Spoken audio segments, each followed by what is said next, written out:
ಮಳೆಯಲ್ಲಿ ಆ ಗೊರಬಲಿನ ಗುಂಪು ಈಚಲು ಹರದ ಕೊನೆ ಸಾರುವವರೆಗೆ ಬಂದಿತ್ತು. ಅಷ್ಟರೊಳಗೆ ಯಾರೋ ಹಿಂದಿನಿಂದ ಕೂಗಿದಂತಾಯಿತು.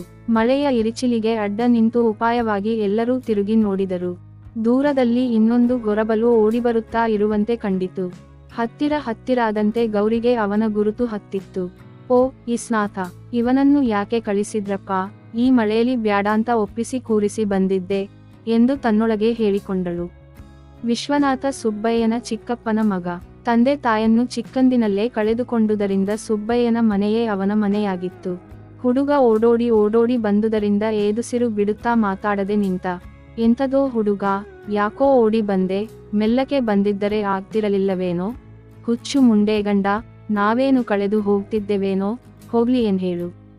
ಈ ಬಗೆಯ ನಾನಾ ಪ್ರಕಾರದ ಪ್ರಶ್ನೆಯನ್ನು ಉತ್ತರ ನಿರೀಕ್ಷಿಸದೆ ಎಲ್ಲ ಹೆಂಗಸರು ಹಾಕಿದರು. ಒಟ್ಟಿನಲ್ಲಿ ಆ ಹುಡುಗ ಬಂದುದನ್ನು ಅವರು ಗಮನಕ್ಕೆ ತಂದುಕೊಂಡ ರೀತಿ ಅದಾಗಿತ್ತು. ಗೌರತ್ತಿಗಮ್ಮ, ದಡಪ್ಪಯ್ಯನ ಕಣ್ಣಿಗೆ ಬಿಡಕ್ಕೆ ಔಷಧಿ ಬೇಕಂತೆ ಎಂದು ನಾಚಿ ಹೇಳಿದ. ಹುಡುಗ ಚಿಕ್ಕವನಾದರೂ ಬಹಳ ಸಭ್ಯನಾಗಿ ಸೌಮ್ಯವಾಗಿದ್ದ. ಗೌರಿಗೂ ನಾಚಿಗೆಯಾಯಿತು. ಮೊನ್ನೆದೆಲ್ಲ ಮುಗೀತೇನು ಎಂದು ಕೇಳಿದಳು. ಏನೋ ದಡಪ್ಪಯ್ಯ ಹೇಳಿದರು, ಅದಕ್ಕೆ ಬಂದೆ, ಏನು ತಂದೀಯೋ ಎಂದು ಗೌರಿ ಕೇಳಿದಳು. ಗೌರಿಯೂ ನಾಚಿಕೆಯಿಂದ ಹೆಸರೆತ್ತದೆ ಔಷಧಿ ಎಂದೇ ಮಾತಾಡಿದಳು. ಪಕ್ಕದಲ್ಲಿದ್ದ ಹೆಂಗಸೊಬ್ಬಳು, ಬಾರೋ ಮಗ, ನಿನ್ನ ಕಳಿಸ್ತಾರಲ್ಲ, ಹೇಳು ಈ ಮಳೆಯಲ್ಲಿ ಎಂದು ಸಮೀಪಕ್ಕೆ ಕರೆದಳು. ಎಂತದಪ್ಪ, ಸರಿಯಾಗಾದ್ರೂ ಹೇಳೋ ಎಂದು ಸೀತಮ್ಮ ಕೇಳಿದಳು. ಗೌರಿ ಮತ್ತು ವಿಶ್ವನಾಥನ ಸಂಭಾಷಣೆಗಳು ಅವರಿಬ್ಬರಿಗೆ ಅರ್ಥವಾಗುವ ಸಂಕೇತ ಭಾಷೆಯಂತೆ ಕಂಡಿತು ಅವಳಿಗೆ. ವಿಶ್ವನಾಥ ಮತ್ತು ನಾಚಿ ಗೊರಬನ್ನು ಓರೆಮಾಡಿ ಮುಖ ಮರೆಸಿಕೊಂಡ.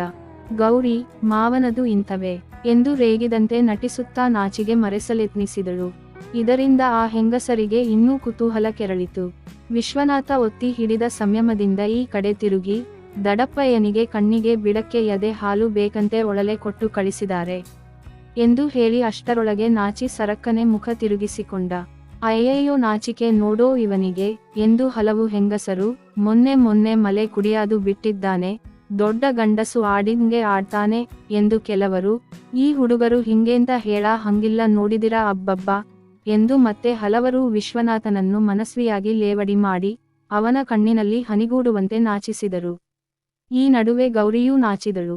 ಗೌರಿ ಹೇಗೋ ಚೇತರಿಸಿಕೊಂಡು ನಾಚಿಕೆಯಿಂದ ಮುಖ ತಿರುಗಿ ನಿಂತಿದ್ದ ವಿಶ್ವನಾಥನಿಂದ ಒಳಲೆ ತೆಗೆದುಕೊಂಡು ಮಳೆಯಲ್ಲೇ ಕೊಂಡ ಪಕ್ಕಕ್ಕೆ ಸರಿದು ಮರೆ ಮಾಡಿಕೊಂಡು ಹಾಲು ಹಿಂಡಿದಳು. ಅವಳ ಸೌಂದರ್ಯಕ್ಕೆ ಅವಳ ಕುಚಗಳು ಅದ್ಭುತ ಮೆರುಗನ್ನಿತ್ತಿದ್ದುವು.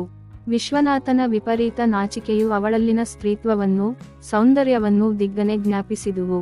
ಮತ್ತೆ ಒಳಲೆಯನ್ನು ವಿಶ್ವನಾಥನ ಬಳಿಗೆ ತಂದು, ತಗೋ ಮರಿ ಎಂದು ಮುದ್ದಿನಿಂದ ಕೊಟ್ಟಳು. ವಿಶ್ವನಾಥನಿಗೆ ನಾಚಿಕೆಯ ಅಮಲು ಇನ್ನೂ ಇಳಿದಿರಲಿಲ್ಲ.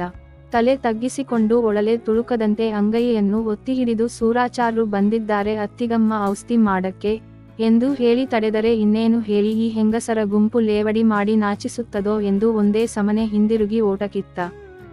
ಗೌರಿ ಗುಂಪಿನ ಕಡೆ ತಿರುಗಿದಳು. ಏನಂತೆ, ಏನಾಯ್ತೆ ನಿನ್ನ ಮಾವಗೆ ಎಂದು ಗುಂಪು ಪ್ರಶ್ನೆ ಹಾಕಿತು. ಏನಿಲ್ಲ, ಮೊನ್ನೆ ಮನೆ ಮಾಡು ಪೂರಾ ಸೋರಿತ್ತು ಎಂದು ಈಚಲು ಹೊದಿಸೋದಿಕ್ಕೆ ಮಾವ ಈಚಲು ಕೊಯ್ಯಲು ಹೋಗಿದ್ದರು. ಈಡಲು ಮುಳ್ಳು ಕಣ್ಣಿಗೆ ಹೊಡೆದು ಗಾಯ ಆಗಿದೆಯಂತೆ, ಇವರು ಉದಾಸನ ಮಾಡಿ ಮೊನ್ನೆಯಿಂದ ಜೋರಾಗಿದೆಯಂತೆ, ಅದಕ್ಕೆ ಸೂರಾಚಾರ್ರು ಎದೆ ಹಾಲು ಬಿಟ್ಟುಕೋ ಅಂದಿದ್ದಾರಂತೆ ಎಂದಳು ಕೊಂಚ ನಾಚಿಕೆಯಿಂದಲೇ. ಆನಂತರ ಗುಂಪು ಮುಂದುವರಿಯತೊಡಗಿತು. ಏನೇನೋ ಮಾತಾಡಿಕೊಂಡು ಕೆಲವರು ಕಿಸಿ ನಕ್ಕರು. ಮಳೆ ಉರವಣಿಸಿ ಹುಯ್ಯತೊಡಗಿತು. ಗೌರಿ, ಸೀತಕ್ಕ, ನಮ್ಮೂರಿನ ಸುಡುಗಾಡು ಯಾವುದೇ ಎಂದು ಕೇಳಿದಳು. ಯಾಕಮ್ಮ ನಿಂಗೀಗ ಸುಡುಗಾಡಿನ ಯೋಚನೆ ಎಂದು ಸೀತಮ್ಮ ಕೇಳಿದಳು. ಸುಮ್ಮನೆ ಕೇಳಿದೆ ಅಷ್ಟೇ ಎಂದು ಗೌರಿ ಮಾತಾಡದೆ ನಡೆಯತೊಡಗಿದಳು. ಕೊಂಚ ದೂರ ಕ್ರಮಿಸಿದರು. ನಾನ್ಯಾಕೆ ಕೇಳಿದ್ದು ಅಂದರೆ ನಮ್ಮ ಮನೆ ಹತ್ತಿರ ಏನಾದರೂ ಸುಡುಗಾಡಿತ್ತಾ ಎಂದು ಮತ್ತೆ ಕೇಳಿದಳು ಗೌರಿ. ಏನು ಅನಿಷ್ಟಾಯೋಚನೆ ಮಾಡ್ತೀಯೇ, ಕಾಲಾಂತರದಾಗೆ ಯಾರ ಮನೆ ಹತ್ರ ಏನೇನಿತ್ತೋ ಯಾರಿಗೆ ಗೊತ್ತವ್ವ.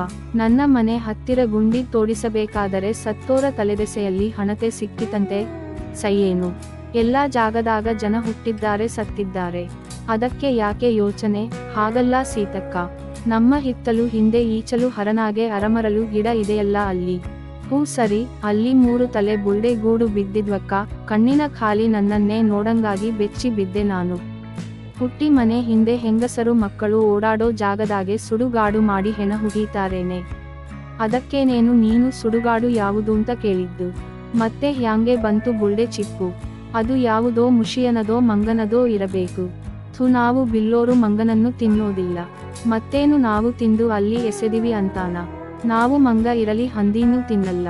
ನಿಮ್ಮ ಮಾವ ಆದಾರಲ್ಲ ಗೂರಲು ಅಂತ ಸುಮಾರು ದಿನ ಮಂಗನ ಮಾಂಸ ತಿಂದಿದ್ದಾರೆ. ಆಗೇನಾದ್ರೂ ಎಸೆದವೋ ಏನೋ ಎಂದಳು ಸೀತಮ್ಮ. ಇದೇನಕ್ಕ ಹಿಂಗಂತಿ? ನಮ್ಮ ತಾಯಿ ಊರಲ್ಲಿ ಹೊಲೇರೂ ಸಹ ತಿಂತಿರಲಿಲ್ಲ ಮಂಗನ್ನ, ಮಾವ ತಿಂದಿದ್ರ? ಔಷಧಿ ಅಂತ ಏನಾದರೂ ಮಾಡಬೇಕಾಗುತ್ತೆ. ಈಗ ಎದೆ ಹಾಲಿಗೆ ಒಳಲೆ ಕೊಟ್ಟು ಕಳಿಸಿರಲಿಲ್ಲವೇನು? ರೋಗ ಗುಣ ಆಗ್ಬೇಕಂತಿದ್ರೆ ಏನಾರೂ ಮಾಡಲೇಬೇಕು. ಆದರೆ ಮಂಗನ್ನ ತಿಂದ ಮೇಲೆ ಮನುಷ್ಯರನ್ನ ತಿಂದಂಗೇನೆ ಸೈ. ನೀನು ಕುರಿ ಕೋಳಿ ತಿಂದಿಲ್ಲ. ಕುರಿ ಕೋಳಿಗೂ ಮಂಗನಿಗೂ ಒಂದೇನಾ? ಎರಡೂ ಜೀವ ಅಲ್ಲೇನು? ಆದರೂ ಮಂಗ ಮನಸರ ಹಂಗೆ ಕೈ ಇರುತ್ತೆ, ತುರಿಸಿಕೊಳ್ಳುತ್ತೆ, ಎರಡು ಕಾಲಿನ ಮ್ಯಾಲೆ ನಿಲ್ಲತ್ತೆ, ಹೇನು ತಕ್ಕೊಳ್ಳುತ್ತೆ, ಕೂಸು ಕರಕೊಂಡಿರತ್ತೆ. ಕುರಿಗೂ ಕೋಳಿಗೂ ಮಕ್ಳು ಮರಿ ಇರ್ತದವ್ವ ಅಂತ ದೇವರೇ ಕೊಲ್ಲತಾನಂತೆ. ಇನ್ನು ನಾವು ಕೊಲ್ಲೋದೇನು ಮಹಾ ದೊಡ್ಡದು? ಈಗ ನಿನ್ನ 3 ಮಕ್ಕಳು ಏನು ಮಾಡಿದ್ದಂತೆ? ಸೀತಮ್ಮ ಕೊನೆಗೆ ಎಲ್ಲಾ ತಪ್ಪನ್ನು ಆ ಭಗವಂತನ ತಲೆ ಮೇಲೆ ಹೊರಿಸಿಬಿಟ್ಟಳು. ಗೌರಿ ಮಾತು ಮುಂದುವರಿಸಲಿಲ್ಲ. ಆದರೂ ಮಾವ ಮಂಗನನ್ನು ತಿಂದದ್ದು ಅವಳಿಗೆ ಅಸಹ್ಯ ಪಡುವಂತಾಯಿತು. ಒಂದಷ್ಟು ಜನ ಎದುರಿಂದ ಬರ್ತಿದ್ದವರು ಸಿಕ್ಕರು. ಹೆಂಗಸರ ಗುಂಪು ಸಂತೆಯ ಬಗ್ಗೆ ವಿಚಾರಿಸಿತು. ಅಕ್ಕಿವರ ಇಳಿದಿತ್ತು. ಮೀನು ಸಂತೆಗೆ ಬಂದಿರಲಿಲ್ಲ. ಕಾರಣ ಸಮುದ್ರದಲ್ಲಿ ಭಾರೀ ತುಫಾನು ಎದ್ದಿದ್ದರಿಂದ ಮೀನು ಹಿಡಿಯಲಿಕ್ಕೆ ಯಾರೂ ಸಮುದ್ರಕ್ಕೆ ಹೋಗಿಲ್ಲೆಂದು ಇಸ್ಲಾಪುರದ ಮೀನು ಬೇರಿ ತಿಳಿಸಿದನಂತೆ. ಹೀಗೆ ಏನೇನನ್ನೋ ಕೊಂಚ ಹೊತ್ತು ಮಾತನಾಡಿ ಆ ಹೆಂಗಸರ ಗುಂಪು ಮತ್ತೆ ಮುಂದುವರಿಯಿತು. ಸೂರಾಚಾರಿ ಈರೇಗೌಡನಿಗೆ ಇಸ್ಲಾಪುರದ ಖಾದರು ಬೇರಿಯ ಹೆಂಡತಿ ಫಾತಿಮಾ ಮೂಲವ್ಯಾಧಿಗೆ ಚಿಕಿತ್ಸೆ ನಡೆಸುತ್ತಾಳೆಂದು, ಆಸನ ದ್ವಾರದಿಂದ ಮೂಲವ್ಯಾಧಿ ಮೊಳಕೆಯನ್ನು ಕಿತ್ತು ತೆಗೆಯುತ್ತಾಳೆಂದು, ನೀನು ಅವಳ ಬಳಿ ಚಿಕಿತ್ಸೆ ಪಡೆಯುವುದು ಒಳ್ಳೆಯದೆಂದು ದಾರಿ ಸಾಗುತ್ತಿದ್ದಂತೆಯೇ ಸೂಚಿಸಿದ. ಹೌದು ಹಂಗಂತ ಕೇಳಿದ್ದೆ. ಆದರೆ ಸಾಬರ ಹೆಂಗಸಿನ ಹತ್ರ ಇದೆಲ್ಲ ಎಂತಕೆ ಅಂತ ಸುಮ್ಮನಿದ್ದೆ ಎಂದ ಈರೇಗೌಡ. ರೋಗ ಗುಣಾಗಬೇಕಂತಿದ್ದರೆ ಏನಾರ ಮಾಡಬೇಕು. ನಾನು ಬೇಕಾದರೆ ಔಷಧಿ ಕೊಡ್ತೀನಿ. ಆದರೆ ಅದು ತತ್ಕಾಲಕ್ಕೆ, ಮತ್ತೆ ಗರ್ಮಿ ಏನಾದರೂ ತಿಂದರೆ ತೊಂದರೆ ಶುರು ಆಗುತ್ತೆ ಎಂದು ಸೂರಾಚಾರಿ ಹೇಳುತ್ತಿದ್ದ. ಆ ವೇಳೆಗೆ ಇಬ್ಬರು ಸುಬ್ಬಯ್ಯನ ಮನೆ ಎದುರು ಇದ್ದರು. ಬನ್ನಿ ಬನ್ನಿ ಎಂದು ಕರೆದು ಸ್ವಾಗತಿಸಿದ ಸುಬ್ಬಯ್ಯ. ಈರೇಗೌಡ ಹಸನ್ಮುಖಿಯಾಗಿ ಮಾತಾಡೋದನ್ನ ನೋಡಿ ತಾನು ಅವನ ಹೆಂಡತಿ ಬಗ್ಗೆ ಮಾಡಿದ ಲೇವಡಿ ಅವನನ್ನು ಮುಟ್ಟಲ್ಲೆಂದು ಸುಬ್ಬಯ್ಯನಿಗೆ ಖಾತರಿಯಾಯಿತು. ಅವರು ಬಂದಿರುವುದು ಏನಕ್ಕೆಂದು ಸುಬ್ಬಯ್ಯನಿಗೆ ಗೊತ್ತಾಗಿತ್ತು. ಆದರೆ ಅದೇನು ಪದ್ಧತಿಯೋ, ರೂಢಿಯೋ, ವ್ಯವಹಾರದ ಮರ್ಜಿಯೋ? ಈರೇಗೌಡ, ಸೂರಾಚಾರಿ, ಸುಬ್ಬಯ್ಯ 3 ಜನವೋ ಅದೊಂದನ್ನು ಬಿಟ್ಟು ಮಿಕ್ಕುದೆಲ್ಲ ಮಾತನಾಡುತ್ತಿದ್ದರು. ಆದರೂ ಅವರ ತಲೆಯಲ್ಲಿ ಕುಣಿಯುತ್ತಿದ್ದುದು ಎತ್ತಿನ ವಿಚಾರವೇ. ಏನು ಅಗೆ ಎಲ್ಲ ಚೆನ್ನಾಗಿ ಬಂದಿದೆಯೋ? ಚಂದ ಏನು ಬಂತು ಎಲ್ಲಾ ವರುಷ ಇದ್ದಂಗೆ. ಸರಿ, ಮತ್ತೆ ಹಾಗಂತ ಅಂದರೆ ಚೆನ್ನಾಗಿದೆ ಅಂತ ಆಯ್ತಲ್ಲ. ಏನು ಚಂದ ವರ್ಷ ಇಳುವರಿ ಕಡಿಮೆ ಆಗ್ತಾ ಇದೆ. ಏನು ಕಥೆಯೋ ಏನೋ? ಯಾಕೆ ಗೊಬ್ಬರ ಸರಿಯಾಗಿ ಬೀಳ್ತದೆಯೋ? ಕಡಿಮೆನೋ ಹೆಚ್ಚಿಗೋ? ಇದ್ದೋಟು ಹಾಕ್ತೀವಿ ಅಲ್ಲ ಸೂರಾಚಾರ್ರೆ. ಗದ್ದೆ ಗೇಣಿಗೆ ಮಾಡಿಸುತ್ತಿದ್ರಲ್ಲ, ಹೇಗಾಯ್ತು ಅದು? ಸುಮ್ಮನಿರಲಾರದೆ ನಾನು ಆ ಲುಕ್ಸಾನಿನ ವ್ಯವಹಾರಕ್ಕೆ ಕೈ ಹಾಕಿದ್ದು. ಕುಯ್ದ ಕೂಲಿ ಗೀಟ್ಲಿಲ್ಲ. ನೀವು ಹಂಗೆ ಕೋಮಟಿಗರ ಹಂಗೆ ಲೆಕ್ಕಾಚಾರ ಹಾಕೋದಾದರೆ ಬೇಸಾಯಕ್ಕೆ ಯಾಕೆ ಬಂದಿರಿ? ಆ ಥರ ಕೋಮಟಿಗರ ಲೆಕ್ಕಾಚಾರ ಅಲ್ಲೋ ಮಾರಾಯ. ಮನೆಗೆ ಉಣ್ಣಾಕೆ ಭತ್ತ ಬ್ಯಾಡೇನು? ಇದೇ ರೀತಿ ಬಹಳ ಹೊತ್ತು ಮಾತನಾಡಿ 3 ಜನರಿಗೂ ಬೇಸರ ಬಂತು. ಸೂರಾಚಾರಿ, ನಾನು ಹೇಳಿದ್ದು ಏನು ಮಾಡಿದೆ ಮಾರಾಯ ಎಂದು ಸುಬ್ಬಯ್ಯನನ್ನು ಕೇಳಿದ. ಯಾವುದು ಆಚಾರ್ರೆ? ಯಾವುದು? ಇದೊಳ್ಳೆ ಮರೆವಾಯ್ತಲ್ಲ ನಿನ್ನದು. ಓಹೋ, ಸರಿ ಹೇಳಿದೆನಲ್ಲ ಆಗಲೇ. ಹೇಳ್ದೆ ಸರಿ. ಹಾಗೆ ಎಲ್ಲ ಹೇಳಿದಂಗೆಲ್ಲ ಆಗೋ ಹಾಗಿದ್ದರೆ ಈ ಲೋಕ ಯಾಕೆ ಹೀಗಿರುತ್ತಿತ್ತು? ಹೌದೌದು, ನೀವು ಹೇಳಿದಂಗೆಲ್ಲ ಆಗಿಬಿಟ್ಟರೆ ಎಲ್ಲ ಸಾಫ್ ಸೀದಾ, ಇಲ್ಲದಿದ್ದರೆ ಉಲ್ಟಾ ಸೀದಾ. ನಾನು ಹಾಗಂದನ? ನೀನೇ ಹೇಳು. ವಿನಾಕಾರಣ ಒಬ್ಬರ ಮೇಲೆ ತಪ್ಪು ಹೊರಿಸಬಾರದು. ಮತ್ತಿನ್ನೇನು? ನೀವು ಹೇಳೋದು ಹಂಗೇ ಆಯ್ತು. ಎತ್ತಿನ ವ್ಯಾಪಾರಕ್ಕೆ ಮಧ್ಯಸ್ಥಿಕೆಗೆ ಸೂರಾಚಾರಿಯನ್ನು ಕರೆದುಕೊಂಡು ಬಂದಿದ್ದ ಈರೇಗೌಡ, ಇವರ ಸಂಕೇತ ಭಾಷೆಗಳ ಅನ್ನೋಕ್ತಿಗಳ ಯುದ್ಧವನ್ನು ವೀಕ್ಷಿಸುತ್ತಾ ಒಗಟುಗಳನ್ನು ಬಿಡಿಸಲೆತ್ನಿಸುತ್ತಿದ್ದ. ಅವರ ವ್ಯಾಪಾರಗಳು ಎಂದರೆ ಮಾತಾಡಿ ಬೇಸತ್ತು, ಬಾಯಾರಿಸಿ, ಹಸಿವಾಗಿ, ದೈಹಿಕವಾಗಿಯೂ ಸೋತು, ಈ ಚೌಕಾಸಿಯ ಜಂಜಾಟದಲ್ಲಿ ಮಾನಸಿಕವಾಗಿಯೂ ಸೋತು, ಒಟ್ಟಿನಲ್ಲಿ ಕಂಗೆಟ್ಟು ಹಾಳಾಗಿ ಹೋಗಲಿ ಎಂದು ಯಾವನಾದರೂ ಏನಾದರೊಂದಕ್ಕೆ ಒಪ್ಪಿ ಬಿಡಬೇಕು. ಅಲ್ಲಿಯವರೆಗೂ ಈ ಚೌಕಾಸಿಯ ವ್ಯವಹಾರದ ಗರಗಸ ಎಳೆದಾಡಲ್ಪಡುತ್ತಲೇ ಇರುತ್ತದೆ. ವಿಡಿಯೋ ಇಷ್ಟವಾದರೆ ಲೈಕ್ ಮಾಡಿ, ಶೇರ್ ಮಾಡಿ ಮತ್ತು ಸಬ್ಸ್ಕ್ರೈಬ್ ಮಾಡಿ. ಇನ್ನು ಮುಂದಿನ ವಿಡಿಯೋಗಳಲ್ಲಿ ಇನ್ನಷ್ಟು ವಿಷಯಗಳನ್ನು ತಿಳಿದುಕೊಳ್ಳೋಣ.